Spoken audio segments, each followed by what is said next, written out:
आज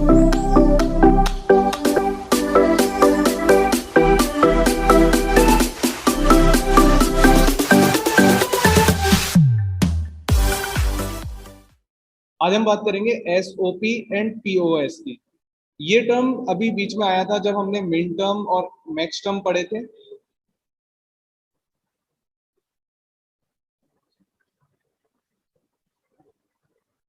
ये है क्या? इसके अलावा एक टर्म और आया था, canonical SOP and canonical POS. इनको समझते हैं।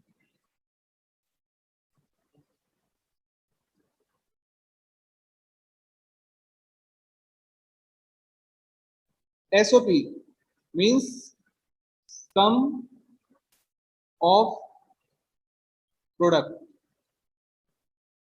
सम of product. It means product terms का क्या करना है? सम करना है, सम ऑफ प्रोडक्ट। और आपको पता है प्रोडक्ट हम किस में यूज करते हैं? मिन टर्म्स में यूज करते हैं। मिन टर्म्स में हम प्रोडक्ट यूज करते हैं। तो जो मिन टर्म्स हैं, अगर उनको समेशन के फॉर्म में लिखा जाएगा तो हम उसको क्या बोलेंगे? एसओपी बोलेंगे। सिमिलरली अगर हम पीओएस की बात करें, POS is product of sum. Clear? S for sum, P for product, product of some.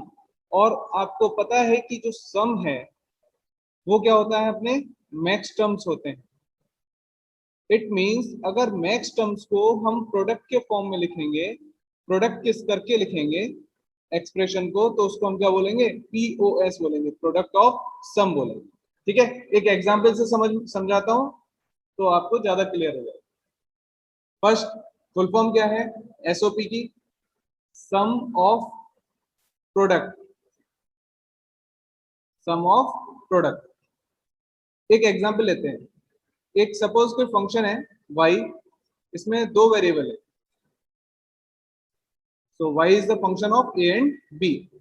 Now we have a b plus a b bar. ये इक्वेशन आपके सामने लिखी है, a b plus a b bar। जरूरी नहीं है पूरी complete equation लिखी हो, शॉर्ट में लिखी हो सकती है। अब अगर हम यहाँ पर देखें इस एक्सप्रेशन में, तो दो वेरिएबल है a और b, उन दोनों का क्या हुआ है? प्रोडक्ट हुआ। ठीक है, इसको मैं p1 से नाम शो कर रहा हूँ, प्रोडक्ट 1। सेकंड वेरिएबल, सेकंड जो टर्म है उसमें भी प्रोडक्ट हुआ है। ठीक है, ए और बी बार का प्रोडक्ट हुआ है, इसको मैंने नाम दे दिया P2, प्रोडक्ट 1, प्रोडक्ट 2। और इनके जो दो प्रोडक्ट टर्म्स थे उनके साथ क्या हो रहा है? समेशन हो रहा है। क्या हो रहा है? सम हो रहा है। ठीक है, इसलिए इसको क्या बोला गया? Sum of product. It means P1 plus P2, sum of products, products का सम कर दिया। क्लियर? तो जनरल वे में इनको हम बोलेंगे सम ऑफ प्रोडक्ट्स। क्लियर? अब ये जो टर्म्स हैं ये क्या है? मिन टर्म्स हैं। क्या है? मिन टर्म्स। मिन टर्म्स, मिन टर्म्स में क्या होता है? अगर 0 और 1 लिखे होते हैं तो 1 को तो नॉन कॉम्प्लीमेंटेड वेरिएबल से शो करते हैं और 0 को कॉम्प्लीमेंटेड वेरिएबल से शो करते हैं। इट मींस अगर ए बी लिखा हुआ है, ए बी, इसका मतलब क्या हुआ? इन दोनों की वैल्यू क्या रही होगी? 1 1 रही होगी। इन दोनों की वैल्यू क्या रही होगी? 1 1। और 1 1 को अगर हम डेसिमल में लिखें तो कैसे लिखते हैं? 3। क्लियर? क्योंकि 2 की पावर 0 और 2 की पावर 1 ये हो जाएगा 2 इंटू 1, और ये हो जाएगा प्लस 1 इंटू 1, ये हो जाएगा 3। और मिन टर्म्स को कैसे रिप्रेजेंट किया जाता है? स्मॉल m से, तो m3। क्लियर? सिमिलरली इसकी बात करें सेकंड टर्म की, तो यहां पर लिखा हुआ है a b bar. It means a की वैल्यू यहाँ 1 रही होगी और b की वैल्यू यहाँ क्या रही होगी? 0, क्योंकि बार लगा हुआ है और बार या कॉम्प्लीमेंटेड को हम 0 से शो करते हैं। तो ये हो गया 1 0, और 1 0 की डेसिमल वैल्यू क्या हो जाएगी? ये हो जाएगा 2 की पावर 0 और ये हो जाएगा 2 की पावर 1, तो वैल्यू हो जाएगी m2। ये हो गए मिन टर्म्स। लेकिन इन दोनों के बीच में सिंबल कौन सा है? प्लस का। तो अगर हमें इस तरीके से लिखना है तो हम क्या लिखेंगे? समेशन ऑफ m, और सीक्वेंस सही कर देंगे 2, 3। तो जो मिन टर्म्स हैं उनको हमने समीशन के फॉर्म में लिखा, ठीक है ना। मिन टर्म्स क्या होते हैं, प्रोडक्ट टर्म्स होते हैं। प्रोडक्ट को अगर हमने समीशन के फॉर्म में लिखा है तो वो क्या कहलाएगा, सम ऑफ प्रोडक्ट कहलाएगा। क्लियर। लेकिन क्या होता है, जैसे एक एग्जांपल लेते हैं, एक और एक्सप्रेशन का एग्जांपल लेते हैं यहीं पर, y equals to sorry y is the function of a and b and it is given as a plus ab। Okay, क्या इसको हम सम ऑफ प्रोडक्ट बोलेंगे? एब्सोल्युटली।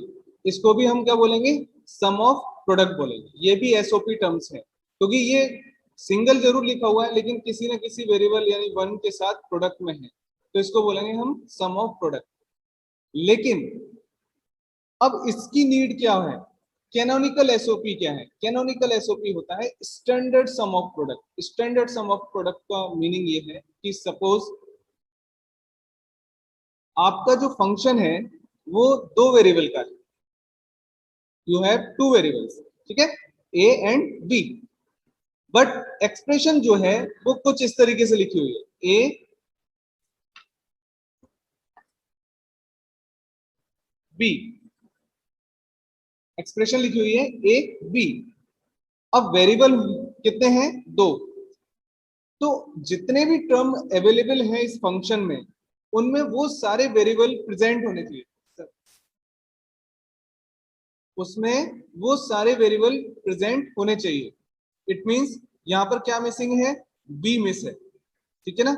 यहाँ पर तो दोनों वेरिएबल है, जो यहाँ वेरिएबल है वो यहाँ पे इन दोनों में तो है, इस वाले टर्म में तो है दोनों वेरिएबल, बट यहाँ पर क्या है, बी मिसिंग है। तो हम इसको क्या करते हैं, स्टैंडर्ड एसओपी में कन्वर्ट करेंगे। इट मींस हमें यहाँ पर एनी हाउ बी प्रेजेंट करना पड़ेगा। और बी कैसे प्रेजेंट करेंगे, कुछ ऐसा ऐड करेंगे जिससे इक्वेशन पर कोई फर्क नहीं पड़ना चाहिए, जो एक्सप्रेशन है उस पर कोई चेंज नहीं आना चाहिए। तो आपको पता है अगर ए डॉट वन लिख दूं तो कोई चेंज नहीं आएगा, ठीक है। और वन को मैं किसके टर्म में लिखूंगा, बी के टर्म्स में लिखेंगे। और बी को क्या, बी प्लस बी बार क्या होता है अपना, वन होता है। तो हम यहाँ लिखेंगे B plus B bar, okay, equal sorry plus A B. और इसको डिस्ट्रीब्यूशन लॉ के थ्रू खोल देंगे तो ये हो जाएगा A B plus A B bar plus A B. अब ये हमारे पास स्टैंडर्ड एसओपी है या कैनोनिकल एसओपी है। सिंपल सी बात है कि अगर एक्सप्रेशन में जितने वेरिएबल का फंक्शन है वो हर टर्म में वेरिएबल अवेलेबल होना चाहिए, तभी वो हमारा क्या कहलाएगा, कैनोनिकल एसओपी कहलाएगा। एल्स एसओपी तो है, उसमें कोई डाउट नहीं है, एसओपी तो है, लेकिन स्टैंडर्ड एसओपी नहीं है। स्टैंडर्ड एसओपी तब होगा जब हर टर्म में वो सारे वेरिएबल प्रेजेंट रहेंगे। क्लियर। इसकी वैल्यू वन हो गई, इसकी वैल्यू वन हो गई, इसकी वैल्यू वन जीरो और वन वन। हालांकि ये दोनों टर्म सेम हो गए, ठीक है ना। तो एक बार लिख देंगे A B plus A B bar. और इसको अगर हम मिन टर्म्स के फॉर्म में लिखेंगे तो कैसे लिखेंगे, एम थ्री, ये तो हो गया एम थ्री, और ये क्या हो गया वन जीरो यानी एम टू। क्लियर। तो ये आपकी एक्सप्रेशन बन जाएगी, ठीक है। अभी मैंने इसको सॉल्व नहीं किया है कि सर ये तो सिंप्लीफाई हो जाएगा, ऐसा हो जाएगा वैसे, वो बात नहीं हो रही है। बस बात ये हो रही है कि हम इसको स्टैंडर्ड एसओपी में लिखना सीख रहे हैं। नेक्स्ट बात करते हैं हम पीओएस की। पीओएस क्या है, product of sum. Product of sum. Sum क्या होते हैं अपने, जो मैक्स टर्म्स होते हैं हम उनको सम के टर्म्स में लिखते हैं। और मैक्स टर्म्स में जो वेरिएबल है अगर वन है तो उसको हम क्या मानेंगे, ए डैश। कॉम्प्लीमेंटेड वेरिएबल को हम वन से मानते हैं और जीरो को क्या मानेंगे, ए। क्लियर। अब एक एग्जांपल से समझते हैं। सपोज फंक्शन है कोई ए और बी का, दैट इज वाई, और यहाँ पे लिखा हुआ है ए प्लस बी ए डैश बी डैश, ठीक है। इस तरीके से लिखा हुआ है ए प्लस बी ए डैश प्लस बी डैश। अब देखिए पहली चीज तो ये समझें, इसको देखने से आपको पता चल जाएगा ये पीओएस है। क्योंकि सम वाला टर्म हो गया एक, ये दूसरा टर्म हो गया, इसको मान लीजिए S1 मान लिया, इसको H2 मान लिया, क्योंकि ये सम प्रोडक्ट सम टर्म्स हैं और इनके बीच में हो रहा है प्रोडक्ट, तो हम क्या लिखेंगे S1 इंटू H2। ये सिर्फ नोटेशन है, ऐसा नहीं है ये हर जगह आपको लिखा हुआ मिलेगा, बस आपको समझने के लिए मैं इसको डिफरेंशिएट करके बता रहा हूँ कि इस टर्म को अगर हमने S1 मान लिया, इसको H2 मान लिया, तो ये नोटेशन क्या हो जाएगा S1 डॉट H2। क्लियर? तो सम, जो सम टर्म्स थे उनका क्या हो रहा है प्रोडक्ट हो रहा है, तो इसको हम बोलते हैं POS। अगर कोई वेरिएबल इस तरीके से लिखा हुआ है, पहले एक चीज यहां देख लेते हैं कि ए को क्या लिखेंगे हम 0, बी को क्या लिखेंगे 0, क्लियर, और ए डैश को 1, बी डैश को 1। यही चीज हमने मैक्स टर्म में सीखी थी। तो 0 0 की वैल्यू क्या होती है डेसिमल में 0, तो कैपिटल M और सब्सक्रिप्शन में क्या आ जाएगा इसका सब्सक्रिप्ट में 0। 1 1 किसकी होती है 3 की, कैपिटल M 3, और इन दोनों के बीच में क्या रहेगा डॉट प्रोडक्ट। तो ये जो रिप्रेजेंटेशन है वो किसका है POS, यानी प्रोडक्ट ऑफ सम का। अगर हम, मैंने आपको बताया था जो POS है उसको हम किससे डिनोट करते हैं पाई से, क्योंकि जनरली मैथमेटिक्स में भी पाई वाला टर्म जो होता है वो प्रोडक्ट टर्म्स को शो करने के लिए होता है, तो लास्ट में हो तो प्रोडक्ट ही रहे, तो पाई M और वैल्यू लिख देंगे 0,3, ये इसका रिप्रेजेंटेशन हो जाएगा। तो अगर आपको ये चीज गिवन है, ये वाली चीज गिवन है, तो इसका मीनिंग क्या है कि आपको इस तरीके से लिखना है, ठीक है। सिमिलरली अगर प्रीवियस में बात करें, अगर ये चीज गिवन है तो इसका मीनिंग ये है कि आपको इस तरीके से लिखना है, ठीक है, क्योंकि अब जो इक्वेशंस आएंगी वो इस फॉर्म में लिखी होंगी, तो आपको खुद समझना है कि वो क्या एक्सप्रेशन देना चाहता है, ठीक है। एक एग्जांपल की बात कर रहे थे कि सपोज ये इस तरीके से लिखा होता a प्लस b डैश, कुछ इस तरीके से लिखा हुआ, तो क्या ये POS है? बिल्कुल, सम हो रहा है और इसके साथ मान सकते हैं कोई जीरो ऐड हुआ होगा, ठीक है, तो इन दोनों का क्या है प्रोडक्ट हो रहा है, तो ये POS है, प्रोडक्ट ऑफ सम। बट ये स्टैंडर्ड फॉर्म में नहीं है। स्टैंडर्ड फॉर्म में इसलिए नहीं है क्योंकि वेरिएबल जो थे वो आपके ए और बी दोनों थे, लेकिन यहाँ पर बी मिसिंग है, ठीक है। तो इसको अगर हम यहाँ एग्जाम्पल पे ले लें, y of a comma B equals to a dot a plus B dash, तो वेरिएबल दो हैं, इस वाले टर्म में दोनों वेरिएबल प्रेजेंट हैं, चाहे कॉम्प्लीमेंटेड फॉर्म हो चाहे नॉन कॉम्प्लीमेंटेड फॉर्म हो, बट दोनों वेरिएबल होने चाहिए, ए और बी है, ठीक है। लेकिन ये वाला जो टर्म है यहाँ पर आपके पास बी मिसिंग है, तो आप क्या करोगे जीरो ऐड कर दोगे, जीरो ऐड कर देंगे।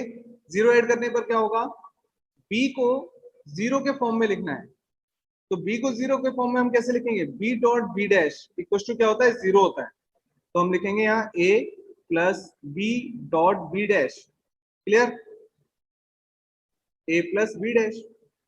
अब ये जो टर्म आया इसको और सेपरेट कर सकते हैं, एक फॉर्मूला हमने पढ़ा था एक लॉ पढ़ा था, a plus B C equal to A plus B and a plus C, ये लॉ पढ़ा था हमने, मैंने कहा था बहुत इंपॉर्टेंट है, तो इसको भी हम इसको चेंज कर सकते हैं, रिराइट करें a plus B into A plus B dash, और ये वाला टर्म आपके पास एज इट इज आ जाएगा a प्लस बी डैश।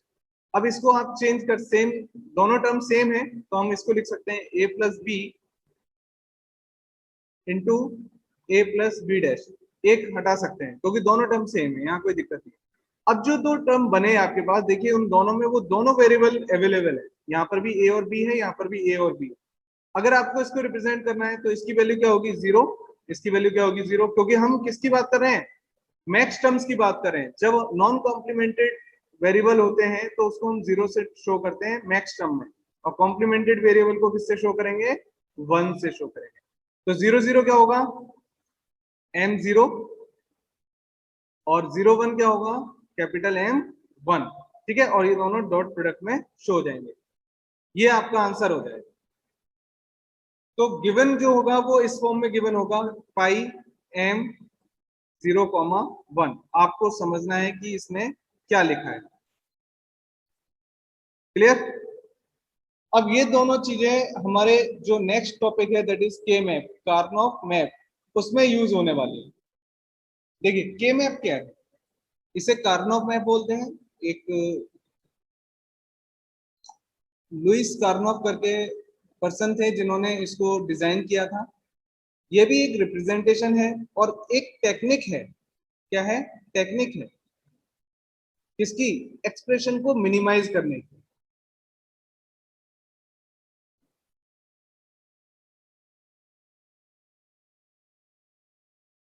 जब दो या तीन वेरिएबल होते हैं तो हम बुलियन, जो बुलियन अलजेब्रा है उसका यूज इजीली कर लेते हैं।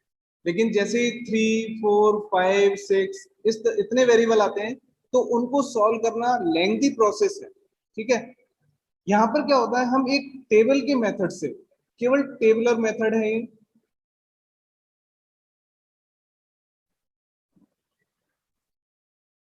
एक टेबल रिप्रेजेंटेशन से या फिर कह सकते हैं ग्रिड रिप्रेजेंटेशन से हम उस एक्सप्रेशन को सॉल्व कर सकते हैं। लेकिन इंपॉर्टेंट बात क्या है, या तो वो आपको मिन टर्म्स के टर्म में एक्सप्रेशन देगा या फिर आपको मैक्स टर्म के टर्म में एक्सप्रेशन देगा, और वो भी स्टैंडर्ड, इसमें स्टैंडर्ड एसओपी।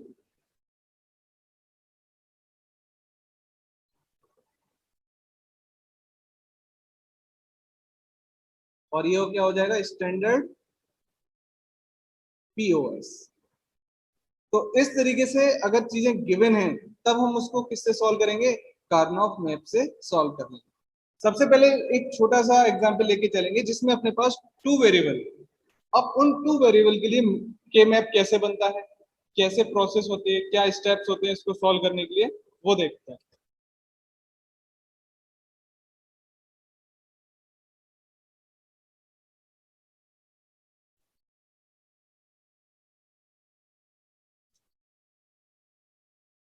टू वेरिएबल्स की बात हो रही है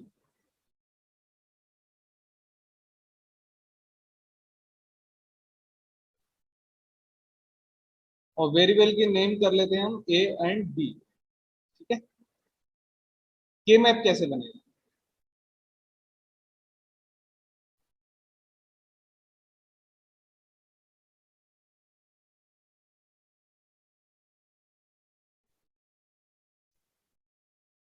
ये आपको पता है कि अगर टू वेरिएबल्स हैं तो number of combinations possible values कितनी होगी? 2 raise to power 2।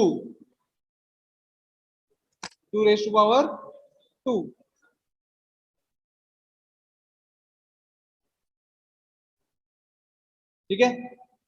To variables, possible value 2 raise to power 2, that is 4। तो हमारे पास जो ग्रिड बनेगी वो 4 की बनेगी। क्लियर?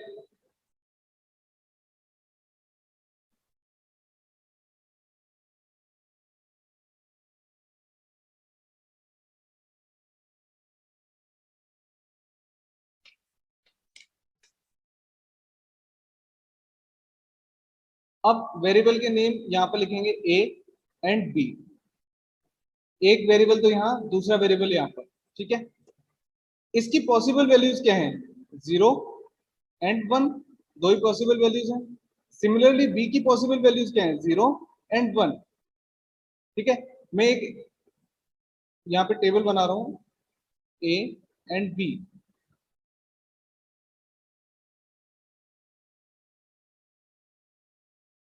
इसकी पॉसिबल वैल्यूज 0 0 0 1 1 1 1 0 एंड 1 1। क्लियर? देखिए ए की वैल्यू क्या हो सकती है? या तो 0 हो सकती है या 1 हो सकती है। बी की वैल्यू 0 या 1 हो सकती है। अगर इस मैप का, इस सेल का, ये जो सेल है आपके पास, इसका एड्रेस देखा जाए तो क्या होगा? 0 0। आपने मैट्रिक्स पढ़ी होगी, तो इसका एड्रेस क्या होगा? 0 0। और 0 0 किसको शो करता है? डेसिमल में 0 को। ठीक है? तो इसकी वैल्यू हम क्या लिखेंगे? 0। क्लियर? ए और बी इस तरीके से है। अब नेक्स्ट देखिए, ए की वैल्यू 0 है अभी भी, बी की वैल्यू क्या होगी? 1। इस वाले सेल की बात करें, यानी 0 1। 0 1 किसको शो करेगा? 1 को शो करेगा। तो इसका इसके जो एड्रेस हो गया वो क्या हो गया 1। नेक्स्ट देखें, अब बी की ए की वैल्यू है 1, बी की वैल्यू क्या होगी इस सेल के लिए 0, तो एड्रेस क्या हो गया डेसिमल वैल्यू 2।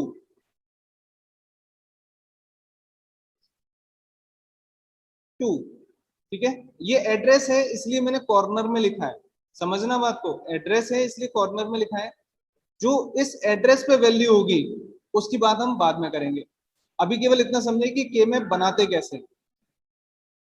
नेक्स्ट देखें, इस सेल के लिए एड्रेस क्या है 1 1, तो ये डेसिमल वैल्यू क्या होगी 3, तो यहाँ पर कितना हो गया 3।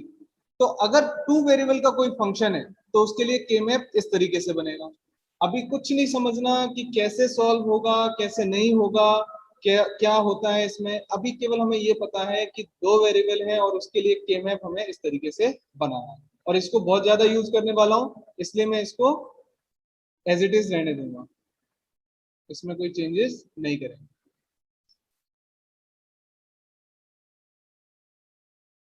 चलिए नेक्स्ट, अगर हम बात करें थ्री वेरिएबल्स की, suppose we have three variables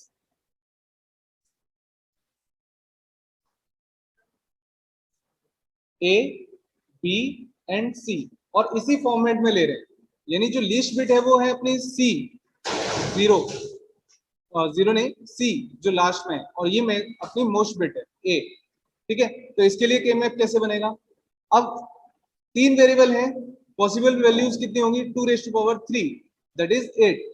तो जो के मैप बनेगा, जो ग्रिड बनेगी वो भी कितने की बनेगी 8 की ग्रिड बनेगी। ठीक है, 8 की ग्रिड बना लेते हैं।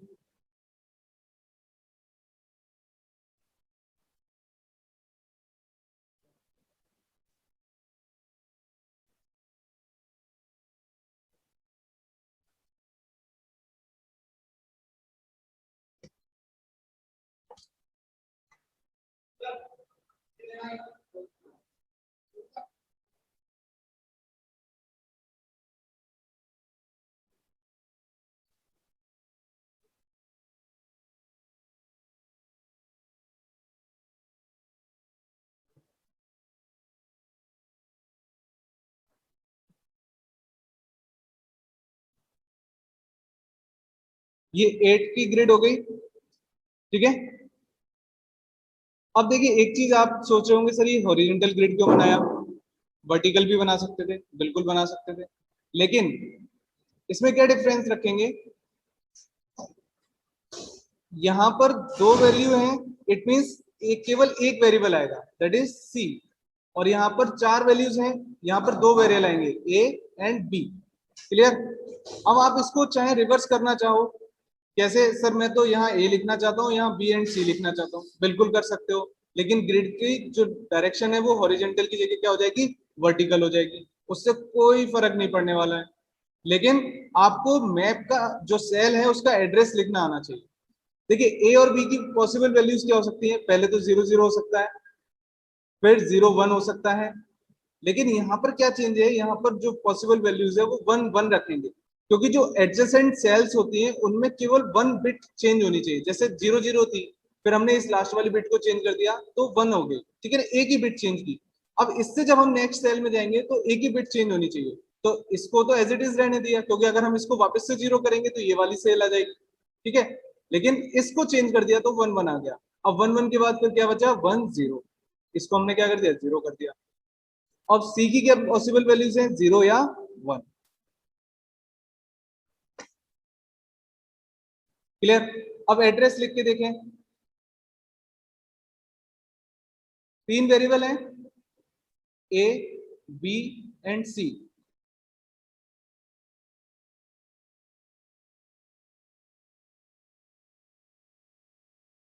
Possible values 0 0 0 1 0 0 1 0 1 0 0 1 1 1 0 0 1 0 1 1 1 0 and 1 1 1।